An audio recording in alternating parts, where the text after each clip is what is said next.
Valuation most important thing in the stock ಮಾರ್ಕೆಟಲ್ಲಿ ನಾವು invest ಮಾಡಬೇಕಾದ್ರೆ ತುಂಬ ಮುಖ್ಯವಾಗಿ ನಾವು ನೋಡಬೇಕಾಗಿರುತ್ತೆ ವ್ಯಾಲ್ಯೂಯೇಷನ್. ಯಾಕಂದರೆ ನೀವೇ ಹೇಳ್ಬಿಡ್ತೀರಾ, ಗುರು ನೀನೇ ಯಾವಾಗಲೂ ಹೇಳ್ತಿರ್ತೀಯ ಯಾವಾಗಲೂ ಪ್ರಾಫಿಟ್ ಗ್ರೋ ಆಗ್ತಕ್ಕಂಥ ಕಂಪ್ನಿನಲ್ಲಿ ಇನ್ವೆಸ್ಟ್ ಮಾಡಿ ಅಂತ. ಆದರೆ ಪ್ರಾಫಿಟ್ ಗ್ರೋತ್ ಆಗ್ತಾ ಇದೆ ಗುರು, ಶೇರ್ ಪ್ರೈಸೇ ಗ್ರೋತ್ ಆಗ್ತಾ ಇಲ್ಲ ಅಂತ. ಯಾಕಂದರೆ ಇಲ್ಲಿ ನೋಡಿ, GMM Pfaudler 2020ರಲ್ಲಿ ಪ್ರಾಫಿಟ್ಟು 71 ಕೋಟಿ, ಇವಾಗ 214 ಕೋಟಿ. ಲಾಸ್ಟ್ 4 ವರ್ಷದಲ್ಲಿ ಪ್ರಾಫಿಟ್ಟು ಆಲ್ಮೋಸ್ಟ್ 4 ಪಟ್ಟು ಜಾಸ್ತಿ ಆಗಿದೆ. ಆದರೆ ಶೇರ್ ಪ್ರೈಸು 2020ರಲ್ಲಿ 2,000 ರೂಪಾಯಿ ಇದೆ ಶೇರ್ ಪ್ರೈಸು, ಇವಾಗ 1,400 ರೂಪಾಯಿ ಇದೆ, 600 ರೂಪಾಯಿ ಡೌನ್ ಆಗಿದೆ. ಅದೇ ಥರ ಬಜಾಜ್ ಫೈನಾನ್ಸ್ 2021ರಲ್ಲಿ ಇದ್ದಿದ್ದು ಪ್ರಾಫಿಟ್ಟು 4,400 ಕೋಟಿ, ಇವಾಗಿರೋದು 13,800 ಕೋಟಿ.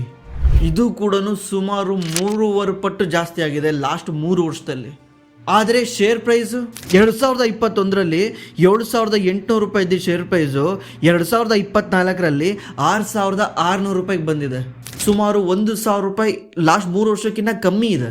ಅದೇ ಥರ ಡಿಮಾರ್ಟ್ 2021ರಲ್ಲಿ ಡಿಮಾರ್ಟ್ ಪ್ರಾಫಿಟ್ಟು 1,999 ಕೋಟಿ ಇತ್ತು. 2024ಅಲ್ಲಿ ಡಿಮಾರ್ಟ್ ಪ್ರಾಫಿಟ್ಟು 2,433 ಕೋಟಿ ಇದೆ. ಅದೇ ಶೇರ್ ಪ್ರೈಸು 2021ರಲ್ಲಿ 5,300 ರೂಪಾಯಿ ಇದ್ದ ಶೇರ್ ಪ್ರೈಸು 2024ರಲ್ಲಿ 3,700 ರೂಪಾಯಿ ಇದೆ. ಸುಮಾರು 1,600 ರೂಪಾಯಿ ಶೇರ್ ಪ್ರೈಸ್ ಕೆಳಗಿದೆ. ಏನು ಕಾರಣ ಇದಕ್ಕೆಲ್ಲನೂ?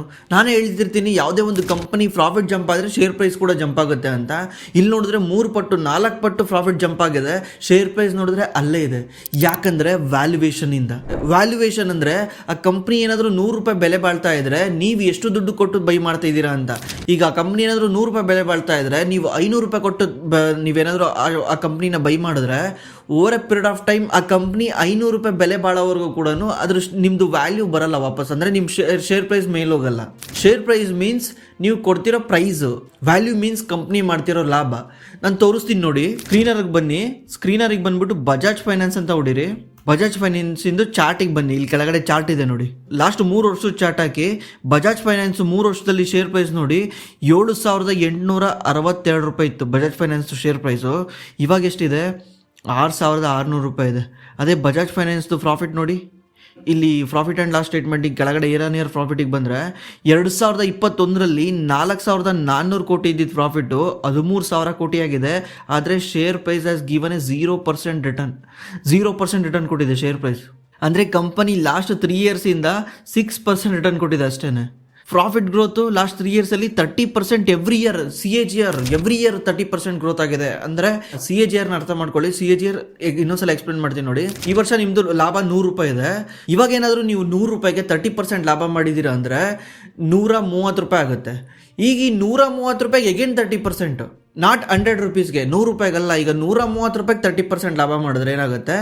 ಮುಂದಿನ ವರ್ಷದ ಅದ್ರ ಲಾಭ 169 ಆಗುತ್ತೆ.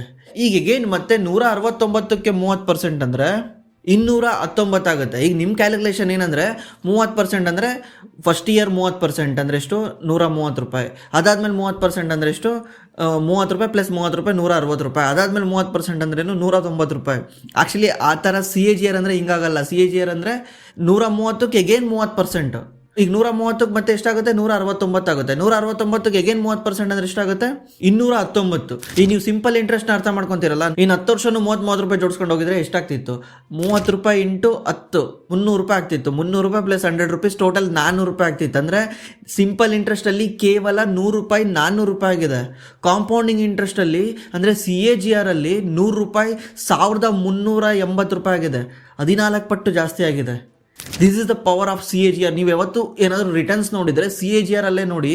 ನೀವು ಈ ಥರ ತಿಳ್ಕೊಬೇಡಿ, ಈ ಥರ ಕ್ಯಾಲ್ಕುಲೇಷನ್ ತಿಳ್ಕೊಳ್ಳಿ. CAGRನ ಈ ಥರ ಕ್ಯಾಲ್ಕುಲೇಷನ್ ಮಾಡ್ತಾರೆ.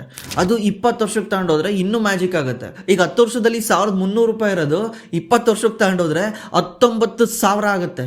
ಆದರೆ ಕಂಟಿನ್ಯೂಸ್ಲಿ 30% ಎವ್ರಿ ಇಯರ್ CAGR ಮಾಡೋದು ಕಷ್ಟ. ಆದರೆ CAGR ಅಂದರೆ ಇದೇ ಥರ ಇರುತ್ತೆ. ನಾನು ನೆಕ್ಸ್ಟ್ ಒಂದು ವಿಡಿಯೋ ಮಾಡ್ತೀನಿ, ನಾನು ಯಾಕೆ ನನ್ನ ದುಡ್ಡೆಲ್ಲನೂ ಸ್ಟಾಕ್ ಮಾರ್ಕೆಟಲ್ಲಿ ಇನ್ವೆಸ್ಟ್ ಮಾಡ್ತೀನಿ ಅಂತ ವಿಡಿಯೋ ಮಾಡ್ತೀನಿ. ಆ ವಿಡಿಯೋದಲ್ಲಿ ಎಕ್ಸ್ಪ್ಲೇನ್ ಮಾಡ್ತೀನಿ ಯಾವ ಥರ ನಾವು ಥಿಂಕ್ ಮಾಡ್ತೀವಿ, ಯಾಕೆ ನಾವು ಸ್ಟಾಕ್ ಮಾರ್ಕೆಟಲ್ಲಿ ಇನ್ವೆಸ್ಟ್ ಮಾಡಿದ್ರೆ ನಮ್ಗೆ ಏನು ಬೆನಿಫಿಟ್ ಆಗುತ್ತೆ, ಬಿಸ್ನೆಸ್ ಮಾಡೋದಕ್ಕಿಂತ ನಾವು ಸ್ಟಾಕ್ ಮಾರ್ಕೆಟಲ್ಲಿ ಇನ್ವೆಸ್ಟ್ ಮಾಡಿದ್ರೆ ಏನು ಬೆನಿಫಿಟ್ ಆಗುತ್ತೆ ಅಂತ. ಮತ್ತೆ ಈಗ ಇದೇ ಟಾಪಿಕ್ಕಿಗೆ ವಾಪಸ್ ಬರೋಣ. ಯಾವುದೇ ಒಂದು ಕಂಪನಿಯ ವ್ಯಾಲ್ಯೂಯೇಷನ್ ನಾವು ಎಷ್ಟು ಪೇ ಮಾಡ್ತಿದ್ದೀವಿ ಅಂತ ತಿಳ್ಕೊಂಡು ನಾವು ಬೈ ಮಾಡಬೇಕು. ಆ ಥರ ನಾವು ತಿಳ್ಕೊಳೋದು ಹೇಗೆ? ಆ ಥರ ತಿಳ್ಕೊಳೋದಕ್ಕೆ ನಾವು DCF ಕ್ಯಾಲ್ಕುಲೇಟರ್ನ ಯೂಸ್ ಮಾಡ್ತೀವಿ. DCF ಅಂತ ಕರಿತೀವಿ, ಡಿಸ್ಕೌಂಟೆಡ್ ಕ್ಯಾಶ್ ಫ್ಲೋ ಅಂತ. ಈಗ ಈ ಕಂಪನಿ ಮಾಡೋ ಫ್ಯೂಚರ್ ಅರ್ನಿಂಗ್ಸ್ಗೆ ನಾನು ಇವಾಗ ಎಷ್ಟು ದುಡ್ಡು ಕೊಡ್ತಾ ಇದ್ದೀನಿ ಅಂತ ತಾನೆ. ಈಗ ನಾವೇನಕ್ಕೆ ಶೇರ್ಸ್ ಬೈ ಮಾಡೋದಂದ್ರೆ, ಈ ಕಂಪ್ನಿ ಮಾಡೋ ಮುಂದೆ ಲಾಭ ಮಾಡೋದಕ್ಕೆ ನಾನು ಇವಾಗ ಶೇರ್ನ ಪರ್ಚೇಸ್ ಮಾಡಿ ಇಟ್ಕೊತಿದ್ದೀನಿ, ಮುಂದೆ ಲಾಭ ಮಾಡಿದಾಗ ಶೇರ್ ಪ್ರೈಸ್ ಮೇಲೋಗುತ್ತೆ ಅಂತ. ಅದಕ್ಕೇನೆ DCF ಅಲ್ಲಿ ನೋಡಿದಾಗ, DCF ಮೆಥಡಲ್ಲಿ ನೋಡಿದಾಗ, ಡಿಸ್ಕೌಂಟೆಡ್ ಕ್ಯಾಶ್ ಫ್ಲೋ ಮೆಥಡಲ್ಲಿ ನೋಡಿದಾಗ ನಮಗೆ ಒಂದು ಐಡಿಯಾ ಬರುತ್ತೆ, ಈ ಕಂಪನಿ ಫ್ಯೂಚರಲ್ಲಿ ಅರ್ನ್ ಮಾಡೋದನ್ನ ನಾನು ಇವತ್ತೆಷ್ಟು ಕೊಟ್ಟು ಬೈ ಮಾಡಬೇಕು, ಈ ಕಂಪನಿ ರಿಯಲ್ ವ್ಯಾಲ್ಯೂ ಎಷ್ಟು ಅಂತ. ಈಗ ನಾವು ಬಜಾಜ್ ಫೈನಾನ್ಸಲ್ಲೇ DCF ಮೆಥಡ್ ಮಾಡಿ ನೋಡೋಣ. ಗೂಗಲಲ್ಲಿ ಹೋಗ್ಬಿಟ್ಟು DCF ಕ್ಯಾಲ್ಕುಲೇಟರ್ ಅಂತ ಸರ್ಚ್ ಮಾಡಿ, ಮೊದಲನೇದೇ ಬರುತ್ತೆ ಫಿನಾಲಜಿಯಿಂದ ಬರುತ್ತೆ. ಇದು ಫಿನಾಲಜಿ ಕ್ಯಾಲ್ಕುಲೇಟರ್ ಸೂಪರ್ ಆಗಿದೆ, ಫಿನಾಲಜಿದು ಬರುತ್ತೆ. ಕ್ಲಿಕ್ ಮಾಡಿದ ತಕ್ಷಣ ನಿಮಗೆ ಈ ಥರ ಕೇಳ್ತಾ ಇದೆ, ಇನಿಷಿಯಲ್ ಫ್ರೀ ಕ್ಯಾಶ್ ಫ್ಲೋ ಅಂತ. ನಾವಿಲ್ಲಿ ಫ್ರೀ ಕ್ಯಾಶ್ ಫ್ಲೋಗಿನ್ನ ಜಾಸ್ತಿ ಇದು NBFC ಆಗಿರೋದ್ರಿಂದ ಇದರಲ್ಲಿ ಫ್ರೀ ಕ್ಯಾಶ್ ಫ್ಲೋ ಇರಲ್ಲ. ನಾನು ಸುಮ್ಮನೆ ಈಗ ಜಸ್ಟ್ ಲಾಭ ತಾಣ್ತೀನಿ, ಫ್ರೀ ಕ್ಯಾಶ್ ಫ್ಲೋನೇ ಬೇಡ, ಜಸ್ಟ್ ಲಾಭ ತಾಣ್ತೀನಿ, ನಿಮಗೆ ಕನ್ಫ್ಯೂಸ್ ಮಾಡೋದು ಬೇಡ. ನಾನು ಜಸ್ಟ್ ಲಾಭ ತಾಣ್ತೀನಿ. ಏನು ತಾಣ್ತೀನಿ, ಇವಾಗ ಈ ಇಯರು ಬಜಾಜ್ ಫೈನಾನ್ಸ್ ಎಷ್ಟು ಲಾಭ ಮಾಡಿದೆ? 13,784 ಕೋಟಿ ಲಾಭ ಮಾಡಿದೆಯಾ? ನಾನು ಇಲ್ಲೇನು ಮಾಡ್ತೀನಿ, 13,784 ಕೋಟಿ ಪೇಸ್ಟ್ ಮಾಡಿದೆ. ಡಿಸ್ಕೌಂಟೆಡ್ ರೇಟ್ ಅಂತ ಇದೆ. ಡಿಸ್ಕೌಂಟೆಡ್ ರೇಟ್ ಅಂದರೆ ನಾನು ಈ ಬಜಾಜ್ ಫೈನಾನ್ಸಲ್ಲಿ ದುಡ್ಡು ಹಾಕೋದ್ರ ಬದಲು ಬೇರೆ ಎಲ್ಲನ ಹಾಕಿದರೆ ನನಗೆ ಎಷ್ಟು ದುಡ್ಡು ಸಿಗ್ತಿತ್ತು. ಎಕ್ಸಾಂಪಲ್ಲು, ಈಗ ನಾನು ಬಜಾಜ್ ಫೈನಾನ್ಸ್ ಶೇರ್ಸ್ ಬೈ ಮಾಡೋದಕ್ಕಿಂತ ನಾನು ಏನಾದ್ರು ತಗೊಂಡೋಗಿ ನಿಫ್ಟಿನಲ್ಲಿ ಹಾಕಿದರೆ ನನಗೊಂದು ಮಿನಿಮಮ್ 12% ಸಿಗ್ತಿತ್ತಾ? ಇಲ್ಲ ಬ್ಯಾಂಕ್ FDನಲ್ಲಿ ಇಟ್ಟಿದ್ರೆ ನನಗೊಂದು 7% ಸಿಗ್ತಿತ್ತಾ? ನಾನು ಅದೆಲ್ಲನೂ ರಿಸ್ಕ್ ತಗೊಂಡು ಇಲ್ಲಿ ಇನ್ವೆಸ್ಟ್ ಮಾಡ್ತಿದ್ದೀನಿ ಅಂದಾಗ ಮಿನಿಮಮ್ ಅಂದರೆ ಎಷ್ಟು ಸಿಗಬೇಕು ಅಂತ. ನನಗೆ ಮಿನಿಮಮ್ ಅಂದ್ರೂ 15% ಸಿಗಬೇಕು. ನಾನು ಯಾಕೆ ಇಲ್ಲಿ 15% ಆಗ್ತಿದ್ದೀನಿ ಅಂತ ಎಕ್ಸ್ಪ್ಲೈನ್ ಮಾಡ್ತೀನಿ. ಈಗ ಜಸ್ಟ್ ನಾನು ಇಲ್ಲಿ 15% ಆಗ್ತೀನಿ, ಯಾಕಂದರೆ ನನಗೆ 15% ಮಿನಿಮಮ್ ಸಿಗಬೇಕು. ಈ ಗ್ರೋತ್ ಎಷ್ಟಿರುತ್ತೆ ಈ ಕಂಪ್ನಿದು ನೆಕ್ಸ್ಟ್ 20 ಇಯರ್ಸಲ್ಲಿ ಅಂತ. ಆ್ಯಕ್ಚುಲಿ ಮಾರ್ಕೆಟ್ ಹೇಳ್ದಂಗೆ Bajaj finance next 20 years growth rate ಬಂದ್ಬಿಟ್ಟು 20% ಇದ್ದೇ ಇರುತ್ತೆ. ಇದು ನಾನು ಹೇಳ್ತಿರೋದಲ್ಲ, ಖುದ್ದು ಮ್ಯಾನೇಜ್ಮೆಂಟ್ ಹೇಳಿರೋದು. ಆಮೇಲೆ ಮಾರ್ಕೆಟು ಅಸ್ಯೂಮ್ ಮಾಡೋದು ಬಜಾಜ್ ಫೈನಾನ್ಸ್ಗೆ, ಅದಕ್ಕೆ ಇಷ್ಟೊಂದು ಹೈ ವ್ಯಾಲ್ಯೂಯೇಷನ್ ಪೇ ಮಾಡ್ತಾರೆ. 20% ನೆಕ್ಸ್ಟ್ 10 ಇಯರ್ಸ್ವರೆಗೂ 20% ಗ್ರೋ ಆಗುತ್ತೆ. First 5 years 20%, after 6 to 10 years 20% growth ಆಗುತ್ತೆ. ಟರ್ಮಿನಲ್ ವ್ಯಾಲ್ಯೂ ಅಂದರೆ ಸ್ವಲ್ಪ ಹೆಚ್ಚು ಕಡಿಮೆ ಏನಾಗ್ಬೋದು ಅಂತ. ನಾನು ಹೆಚ್ಚು ಕಡಿಮೆ ಒಂದು 2% ಹಾಕಿರ್ತೀನಿ. ಈ ಮಾರ್ಕೆಟ್ ಕ್ಯಾಪಿಟಲೈಸೇಷನ್ ಏನಿದೆ ಈ ಕಂಪನಿದು, ನಾನು ಫುಲ್ಲು ಮೇಲೆ ಹೋಗ್ತೀನಿ ನೋಡಿ, ಇದೇ ಮಾರ್ಕೆಟ್ ಕ್ಯಾಪ್ ಅಂತ ಐತಲ್ಲ, ಇದೇನೆ. ಇದನ್ನು ಕಾಪಿ ಮಾಡಿ ಇಲ್ಲಿ ಪೇಸ್ಟ್ ಮಾಡ್ತೀನಿ. ಆಮೇಲೆ ಕರೆಂಟ್ ಶೇರ್ ಪ್ರೈಸ್ ಎಷ್ಟಿದೆ, ಕರೆಂಟ್ ಶೇರ್ ಪ್ರೈಸ್ ಕೂಡ ನಾನು ಇಲ್ಲಿ ಕಾಪಿ ಮಾಡ್ಕೊತೀನಿ, ಇಲ್ಲಿ ಪೇಸ್ಟ್ ಮಾಡ್ತೀನಿ. ಇಲ್ಲಿ ನಾನು ನೆಟ್ ಡೆಟ್ 0 ಹಾಕಿದ್ದೀನಿ. 0 ಯಾಕೆ ಹಾಕಿದ್ದೀನಿ ಅಂದರೆ, ಇದು NBFC ಕಂಪ್ನಿ ಅಂದರೆ ಇವ್ರ ಹತ್ರ ಡೆಟ್ ಇಟ್ಕೊಂಡೆ ಇವರಿಗೆ ಬೇರೆಯವ್ರಿಗೆ ಯಾವ ಥರ ಜಿಲೇಬಿ ತಯಾರು ಮಾಡೋಕ್ಕೆ ರಾ ಮೆಟೀರಿಯಲ್ ಬಂದ್ಬಿಟ್ಟು ಎಣ್ಣೆ, ಹಿಟ್ಟು, ಸಕ್ಕರೆ ಎಲ್ಲ ಬೇಕು. ಅದೇ ಥರ ಐಸ್ ಕ್ರೀಮ್ ತಯಾರು ಮಾಡೋಕ್ಕೆ ಯಾವ ಥರ ಹಾಲು ಮತ್ತು ಫ್ರಿಜ್ಜು ಎಲ್ಲ ಬೇಕು. ಅದೇ ಥರ NBFC ಕಂಪ್ನಿ ಅಂದರೆ ಇವರು ಬೇರೆಯವ್ರಿಗೆ ಲೋನ್ ಕೊಟ್ಟು ದುಡ್ಡು ಮಾಡ್ತಾರೆ. ಇವ್ರಿಗೆ ಮೇನ್ವಾಗಿ ಬೇಕಾಗಿರೋದು ಏನು ಹೇಳಿ, ಕ್ಯಾಪಿಟಲ್, ದುಡ್ಡು. ಇವ್ರು ಅದನ್ನು ಬೇರೆಯವ್ರ ಹತ್ರ ಇಸ್ಕೊಂಡು ಬಂದು ಇನ್ನೊಬ್ಬರಿಗೆ ಲೋನ್ ಕೊಡ್ತಾರೆ. ಅದರಿಂದ ಈ ಕಂಪ್ನಿದು ನಾವು ಸಾಲನ ಪರಿಗಣಿಸೋಕ್ಕಾಗಲ್ಲ, ಸಾಲನ ನೆಗ್ಲಿಜಬಲ್ ಮಾಡಬೇಕಾಗುತ್ತೆ ಬ್ಯಾಂಕು ಮತ್ತು NBFCನಲ್ಲಿ. ಬೇರೆ ಎಲ್ಲ ಇಂಡಸ್ಟ್ರಿನಲ್ಲೂ ನೀವು ನೆಟ್ ಡೆಟ್ನ ಇಲ್ಲಿ ಹಾಕಿ. ಓಕೆ, ಇವಾಗ ನಾನು ನೆಟ್ ಡೆಟ್ 0 ಆಗಿದೆ, ಮಾರ್ಜಿನ್ ಆಫ್ ಸೇಫ್ಟಿ 10% ಆಗಿದೆ. ಮಾರ್ಜಿನ್ ಆಫ್ ಸೇಫ್ಟಿ ಅಂದರೆ ಈ ಕಂಪ್ನಿದು ಒಂದು ವ್ಯಾಲ್ಯೂ ಇರುತ್ತೆ ಅಂದ್ಕೊಳ್ಳಿ. ಈಗ 6,500 ರೂಪಾಯಿ ಶೇರ್ ಪ್ರೈಸ್ ಇದೆಯಾ, ಈಗ ಈ ಕಂಪ್ನಿದು ವ್ಯಾಲ್ಯೂ ಬಂದ್ಬಿಟ್ಟು 6,000 ರೂಪಾಯಿ ಅಂದ್ಕೊಳ್ಳಿ. ಈ 6,000 ರೂಪಾಯಿ ಅಂದರೆ ಈ ರಿಯಲ್ ವ್ಯಾಲ್ಯೂಗಿನ್ನ ಕಮ್ಮಿ ಬೈ ಮಾಡ್ತಿದ್ದೀನಿ ಅಂತ. ರಿಯಲ್ ವ್ಯಾಲ್ಯೂಗಿನ್ನ 10% ಕಮ್ಮಿಗೆ ಬೈ ಮಾಡಿದಾಗ ಏನಾಗುತ್ತೆ, ಮಾರ್ಜಿನ್ ಆಫ್ ಸೇಫ್ಟಿ ಇರುತ್ತೆ. ಒಂದೊಂದು ಸಲ ಮಾರ್ಕೆಟು ಏನಾಗುತ್ತೆ, ಫ್ಲಕ್ಚುವೇಷನ್ ಇರುತ್ತೆ, ಮೇಲೆ ಕೆಳಗೆ ಆಗ್ತಾ ಇರುತ್ತೆ. ನಾನು ಅದಕ್ಕಿಂತ ಕೆಳಗಡೆ ಬೈ ಮಾಡಿದಾಗ ನಾನು ದುಡ್ಡು ಕಳ್ಕೊಳ್ಳೋ ಚಾನ್ಸು ಆಲ್ಮೋಸ್ಟ್ ಕಮ್ಮಿ ಇರುತ್ತೆ, ಯಾಕಂದರೆ ನಾನು ಅಷ್ಟು ಕೆಳಗಿರೋ ಪ್ರೈಸಲ್ಲಿ ಬೈ ಮಾಡಿದ್ದೀನಿ ಅಂತ. ಅದನ್ನು ಮಾರ್ಜಿನ್ ಆಫ್ ಸೇಫ್ಟಿ ಅಂತಾರೆ. ಇದನ್ನು ಕಾನ್ಸೆಪ್ಟ್ನ ಕಂಡುಹಿಡಿದಿದ್ದೆ ವಾರನ್ ಬಫೆಟ್ ಜಾಸ್ತಿ ಯೂಸ್ ಮಾಡೋದು ಮಾರ್ಜಿನ್ ಆಫ್ ಸೇಫ್ಟಿ. ಈ ಮಾರ್ಜಿನ್ ಆಫ್ ಸೇಫ್ಟಿ ನಾನು 10% ಹಾಕಿದ್ದೀನಿ. ಈಗ ಕ್ಯಾಲ್ಕುಲೇಟ್ DCF ಅಂತ ಹೊಡಿತೀನಿ. ಈ ಕ್ಯಾಲ್ಕುಲೇಟ್ DCF ಅಂತ ಹೊಡೆದಾಗ DCF ಮೆಥಡಲ್ಲಿ, ಈ ಮೆಥಡಲ್ಲಿ ಬಜಾಜ್ ಫೈನಾನ್ಸ್ನ ಬೆಸ್ಟ್ ರೇಟಿಗೆ ಬೈ ಮಾಡಬೇಕಂದ್ರೆ 5,500 ರೂಪಾಯಿಗೆ ಬಂದಾಗ ಬೈ ಮಾಡಬೇಕು ಅಂತ ಹೇಳ್ತಾ ಇದೆ ಇದು. ಅದು ನಮಗೆ 5,500 ರೂಪಾಯಿಗೆ ಬೈ ಮಾಡಿದಾಗ ನಮಗೆ ಒಳ್ಳೆ ಪ್ರೈಸ್ ಇರುತ್ತೆ. ಫ್ಯೂಚರಲ್ಲಿ ಕಂಪ್ನಿ ಇದೇ ಥರ ಪರ್ಫಾರ್ಮ್ ಮಾಡ್ಕೊಂಡು ಹೋಯ್ತು ಅಂದ್ಕೊಳ್ಳಿ, ಬಟ್ ಆ ಟೈಮಲ್ಲಿ ಯಾರು ಒಳ್ಳೆ ವ್ಯಾಲ್ಯೂಯೇಷನ್ ಪೇ ಮಾಡಿಲ್ಲ ಕಂಪ್ನಿಗೆ. ಈ ಥರ ಈಗೇನು ಪೇ ಮಾಡ್ತಿದ್ದಾರಲ್ಲ ಅದೇ ಥರ ಮುಂದೆ ಪೇ ಮಾಡಿಲ್ಲ ಅಂದರೂ ಕೂಡ ನಮಗೆ ಮಿನಿಮಮ್ 15% ಸಿಗುತ್ತೆ. ಅದಕ್ಕೆ ನಾನು ಡಿಸ್ಕೌಂಟೆಡ್ ರೇಟ್ 15% ಹಾಕಿರೋದು. ಇವಾಗ ಏನಿದೆಯಲ್ಲ ವ್ಯಾಲ್ಯೂಯೇಷನ್ನು, ಈಗ ಬಜಾಜ್ ಫೈನಾನ್ಸ್ದು ವ್ಯಾಲ್ಯೂಯೇಷನ್ ಬಂದ್ಬಿಟ್ಟು ಪ್ರೈಸ್ ಟು ಬುಕ್ಕಲ್ಲಿ ನೋಡಬೇಕು ಯಾವತ್ತೂ. NBFC ಮತ್ತು ಬ್ಯಾಂಕ್ನ ಪ್ರೈಸ್ ಟು ಬುಕ್ ಬಂದ್ಬಿಟ್ಟು 6.8 ಟೈಮ್ಸ್ ಇದೆ. ನಾಳೆ ಒಂದು ದಿವಸ ಅಂದರೆ 10 ವರ್ಷ ಬಿಟ್ಬಿಟ್ಟು market price to book 3 times pay ಮಾಡಿದ್ರು, ಇದಕ್ಕಿಂತ ಅರ್ಧದಷ್ಟು ಪೇ ಮಾಡಿದ್ರು ಕೂಡ ನನಗೆ minimum year on year 15% return ಸಿಕ್ಕಿರುತ್ತೆ. ಇದನ್ನೇ ನಾವು ಡಿಸ್ಕೌಂಟೆಡ್ ಕ್ಯಾಶ್ ಫ್ಲೋ ಅಂತೀವಿ. ಏನು ಮಾಡ್ತೀವಿ, ಫ್ಯೂಚರಲ್ಲಿ ಕಂಪ್ನಿ ಮಾಡೋ ದುಡ್ಡಿಗೆ ನಾವು ಇವಾಗಲೇ ಅದನ್ನು ಅಡ್ಜಸ್ಟ್ ಮಾಡ್ಕೊತಿದ್ದೀವಿ, ಇವಾಗಲೇ ನಾವು ಅದನ್ನು ಕ್ಯಾಲ್ಕುಲೇಷನ್ ಮಾಡ್ತಿದ್ದೀವಿ. ನೀವು ಫ್ಯೂಚರಲ್ಲಿ ಈ ಥರ ಮಾಡ್ತೀಯಾ, ನಾನು ಅದಕ್ಕೆ ಇವತ್ತು ಈ ರೇಟ್ ಪೇ ಮಾಡ್ತಾ ಇದ್ದೀನಿ ಅಂತ. ಇದನ್ನೇ ಡಿಸ್ಕೌಂಟೆಡ್ ಕ್ಯಾಶ್ ಫ್ಲೋ ಅಂತಾರೆ. ಈ ಮೆಥಡಲ್ಲಿ ಆ್ಯಕ್ಚುಲಿ ಇದು ಒಂದೊಂದ್ಸಲ ತುಂಬ ಲೋ ತೋರಿಸುತ್ತೆ. ಆ ಶೇರ್ ಪ್ರೈಸ್ ಒಂದೊಂದ್ಸಲ ಅದಕ್ಕೆ ಬರೋದೇ ಇಲ್ಲ, ಆ ಟೈಮಿಗೆ ಬರೋದೇ ಇಲ್ಲ ಶೇರ್ ಪ್ರೈಸು. ಇದು ತೋರಿಸಿರೋ ಶೇರ್ ಪ್ರೈಸು ಈಗ ಡಿಸ್ಕೌಂಟೆಡ್ ಕ್ಯಾಶ್ ಫ್ಲೋ ಅದ ಪ್ರಕಾರ ಇದು DCF ಮೆಥಡ್ ಪ್ರಕಾರ 5,500 ರೂಪಾಯಿ ತೋರಿಸ್ತಿದ್ಯಾ. ಫೇರ್ ವ್ಯಾಲ್ಯೂ ಬೇಕಂದರೆ ಅದೇ ಮಾರ್ಜಿನ್ ಆಫ್ ಸೇಫ್ಟಿ ಇಲ್ಲಿದೆ ನೋಡಿ, MOS ಅಂದರೆ ಮಾರ್ಜಿನ್ ಆಫ್ ಸೇಫ್ಟಿ 4,970 ರೂಪಾಯಿಗೆ ಬಂದರೆ ಬೈ ಮಾಡಿ, ಅದು fair price for Bajaj finance ಅಂತ ತೋರಿಸ್ತಾ ಇದೆ. ಇದು ಕ್ಯಾಲ್ಕುಲೇಟರ್ ಅಷ್ಟೇ, ಇದಕ್ಕೆ ಯಾವುದೇ ಥರ ಎಮೋಷನ್ಸ್ ಇರಲ್ಲ ಕ್ಯಾಲ್ಕುಲೇಟರ್ಗೆ. ಇದರಲ್ಲಿ ನೀವು ಶೇರ್ಸ್ ಬೈ ಮಾಡ್ಬೇಕಾದ್ರೆ ಎಮೋಷನ್ಸ್ ತುಂಬ ಇರುತ್ತೆ. ಎಮೋಷನ್ಸ್ ಅಂದರೆ ಆಪ್ಟಿಮಿಸ್ಟಿಕ್ಕು ಮತ್ತು ಪೆಸಿಮಿಸ್ಟಿಕ್ ಅಂತ. ಯಾರು ಬಜಾಜ್ ಫೈನಾನ್ಸ್ನ 2021 ಬೈ ಮಾಡಿದಾರಲ್ವಾ, ಅವರು ಫುಲ್ ಆಪ್ಟಿಮಿಸ್ಟಿಕ್ ಆಗಿದ್ದಾರೆ ಕಂಪ್ನಿ ಮೇಲೆ. ಕಂಪ್ನಿ ಹಂಗೆ ಮಾಡಿಬಿಡುತ್ತೆ, ಹಿಂಗೆ ಮಾಡಿಬಿಡುತ್ತೆ, ಫ್ಯೂಚರಲ್ಲಿ ಹಂಗೆ ಗ್ರೋತ್ ಆಗಿಬಿಡುತ್ತೆ ಅಂತ ಫುಲ್ ಆಪ್ಟಿಮಿಸ್ಟಿಕ್ ಆಗಿರ್ತಾರೆ. ಅದಕ್ಕೆ ಅವರು ಇಲ್ಲಿ ನೋಡಿ ವ್ಯಾಲ್ಯೂಯೇಷನ್ ತೋರಿಸ್ತೀನಿ, ಪ್ರೈಸ್ ಟು ಬುಕ್ಕು ಆ ಟೈಮಲ್ಲಿ ಎಷ್ಟು ಪೇ ಮಾಡಿದ್ದಾರೆ, 12 ಟೈಮ್ಸ್ ಪೇ ಮಾಡಿದ್ದಾರೆ, 12 ಟೈಮ್ಸ್ ಪೇ ಮಾಡಿದ್ದಾರೆ ಪ್ರೈಸ್ ಟು ಬುಕ್ಕು. ಇವಾಗ ಎಷ್ಟಿದೆ, ಅರ್ಧಕ್ಕರ್ಧ ಕಮ್ಮಿ ಆಗಿದೆ.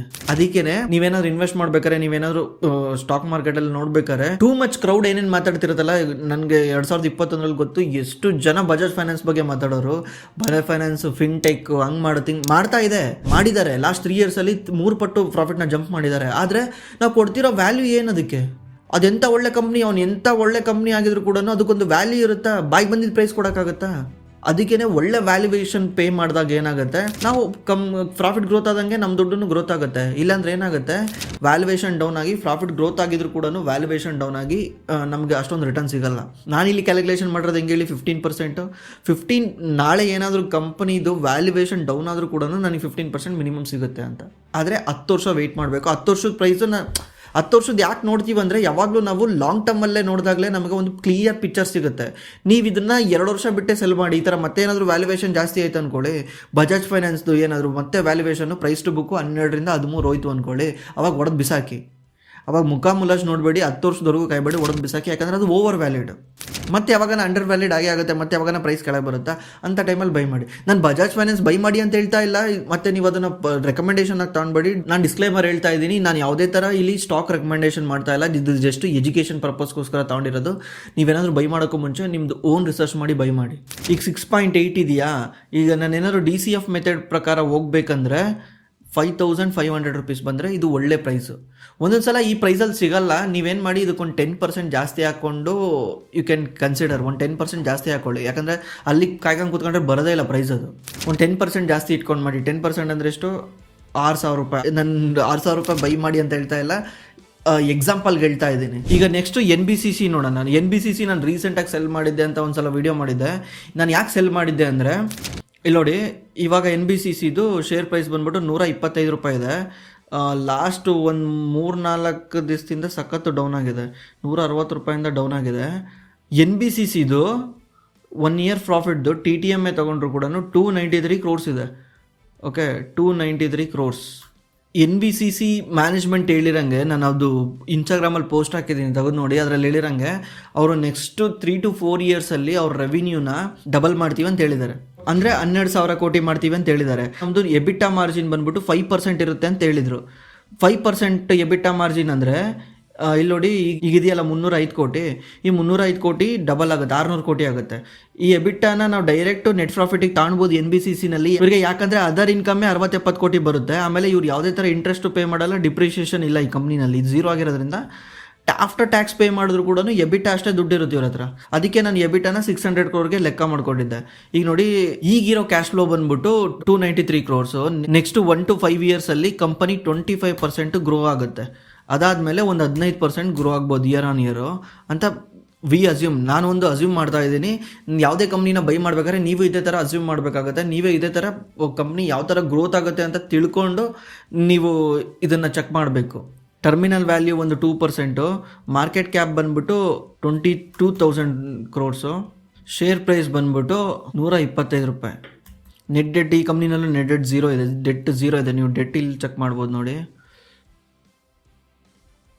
ಡೆಟ್ ಅಂತ ಇಲ್ಲಿ ಹಾಕೊಂಡ್ರು ಬರುತ್ತೆ, ಇಲ್ಲ ಕೆಳಗಡೆ ಬಾರೋಯಿಂಗ್ ಅಲ್ಲಿ ಹೋಗ್ಬಿಟ್ಟು ನೋಡಿದ್ರೆ 0 ಇದೆ.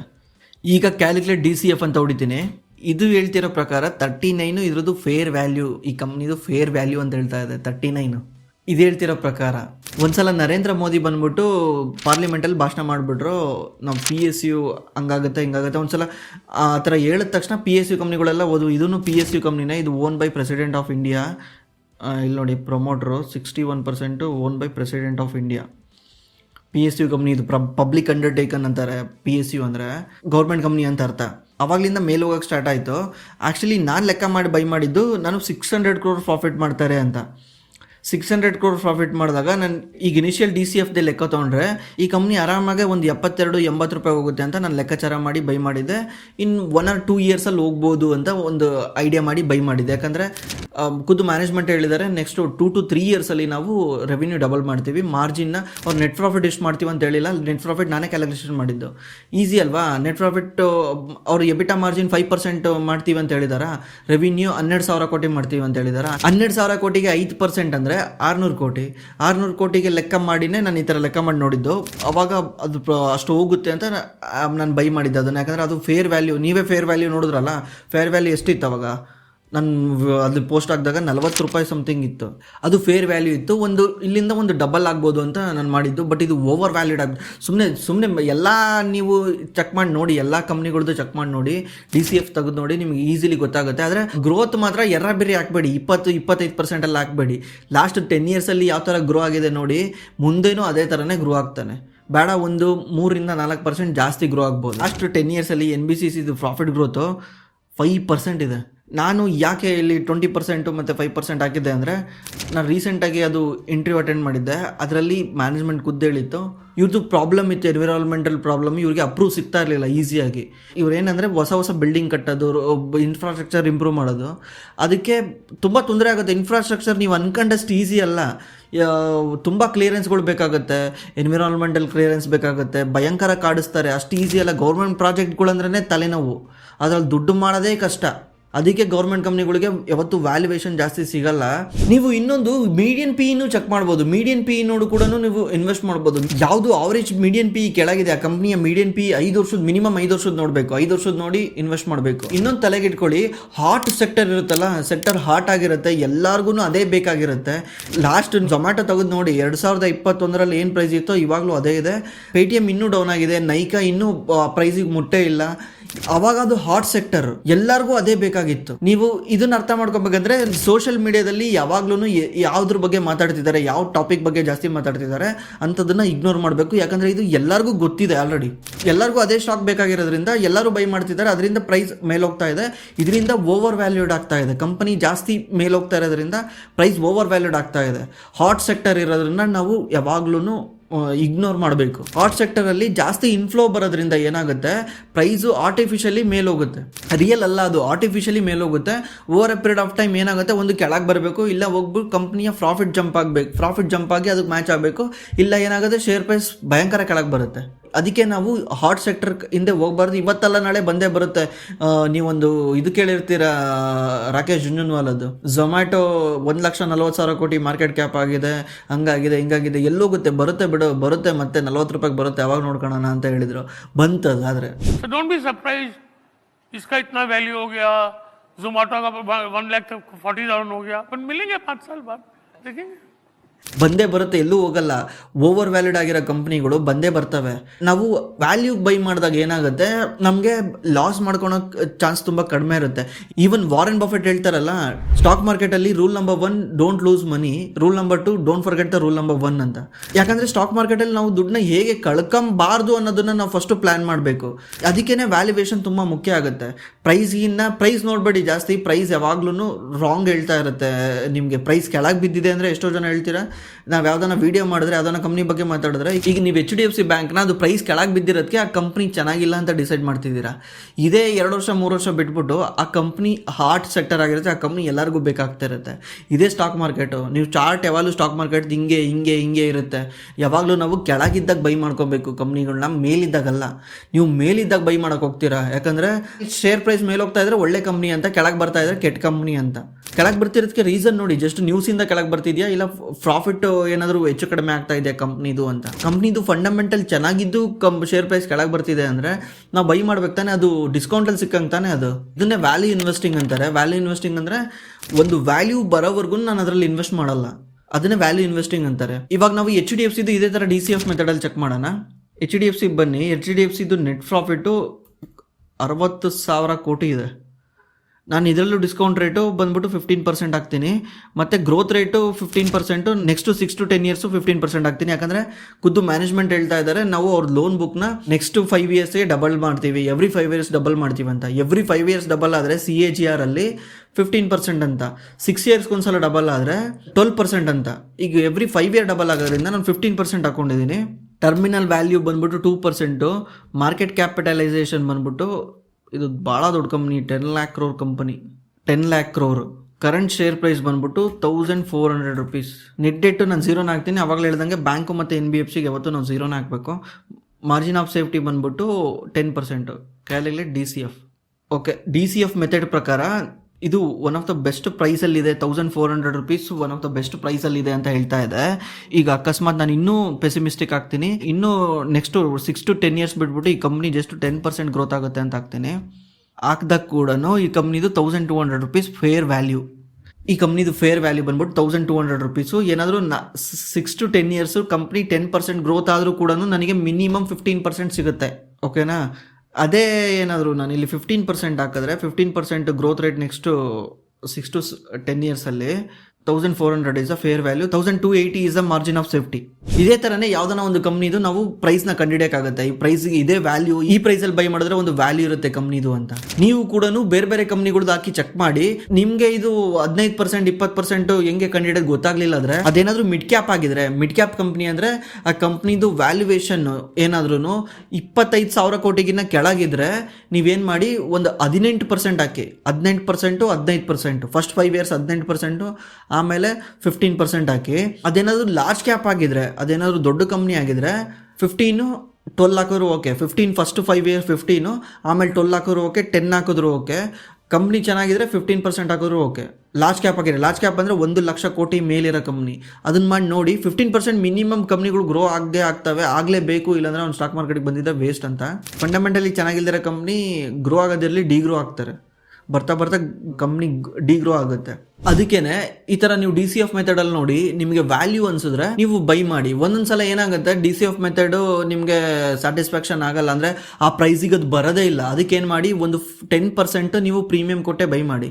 ಈಗ ಏನಾದರೂ ಅದು 1000 ರೂಪಾಯಿ ತೋರಿಸ್ತಾ ಇದೆ ಅಂದಾಗ 10% ಪ್ರೀಮಿಯಂ ಅಂದರೆ ಎಷ್ಟಾಯ್ತು ಹೇಳಿ, 1100 ರೂಪಾಯಿ ಕೊಟ್ಬಿಟ್ಟು ಬೈ ಮಾಡಿ. 100 ರೂಪಾಯಿಗೆ 110 ರೂಪಾಯಿ ಕೊಟ್ಬಿಟ್ಟು ಬೈ ಮಾಡಿ. ಅದು ಒಳ್ಳೆ ಪ್ರೈಸ್ ಅಂತ. ಒಂದು 10% ಪ್ರೀಮಿಯಂ ಕೊಟ್ಟು ಬೈ ಮಾಡಿದ್ರೆ ಏನಾಗಲ್ಲ, ಬಟ್ ಅದಕ್ಕಿಂತ ಜಾಸ್ತಿ ಕೊಟ್ಟು ಬೈ ಮಾಡಿದ್ರೆ ನಾವು ಸಿಗಾಕೊಳ್ತೀವಿ. ಲಾಂಗ್ ಟರ್ಮಲ್ಲಿ ದುಡ್ಡು ಮಾಡೋಕ್ಕಾಗಲ್ಲ. ಆಮೇಲೆ ಲಾಂಗ್ ಟರ್ಮಲ್ಲಿ ದುಡ್ಡು ಮಾಡೋದು ಹೋಗಿರಲಿ, ನೀವು ಪ್ರೈಸ್ ಕೆಳಗೆ ಬಂದಾಗ ಲಾಸ್ ಮಾಡ್ಕೊತೀವಿ. ಲಾಸ್ ಕಮ್ಮಿ ಮಾಡ್ಕೊಬೇಕಂದ್ರೆ ನೀವು DCF ಮೆಥಡ್ನ ಯೂಸ್ ಮಾಡಿ. ನೀವೇನಾದರೂ ಸ್ಟಾಕ್ ಮಾರ್ಕೆಟಲ್ಲಿ ಇನ್ವೆಸ್ಟ್ ಮಾಡಬೇಕಂದ್ರೆ ಡಿಮ್ಯಾಟ್ ಅಕೌಂಟ್ ಕಂಪಲ್ಸರಿ ಬೇಕು. ಆ ಡಿಮ್ಯಾಟ್ ಅಕೌಂಟ್ ಲಿಂಕ್ ನಾನು ಡಿಸ್ಕ್ರಿಪ್ಷನಲ್ಲಿ ಹಾಕಿದ್ದೀನಿ. ನಾನು ಯಾವ ಡಿಮ್ಯಾಟ್ ಅಕೌಂಟ್ ಯೂಸ್ ಮಾಡ್ತಿದ್ದೀನೋ ಅದೇ ಡಿಮ್ಯಾಟ್ ಅಕೌಂಟ್ ಲಿಂಕು ನಾನು ಡಿಸ್ಕ್ರಿಪ್ಷನಲ್ಲಿ ಹಾಕಿದ್ದೀನಿ.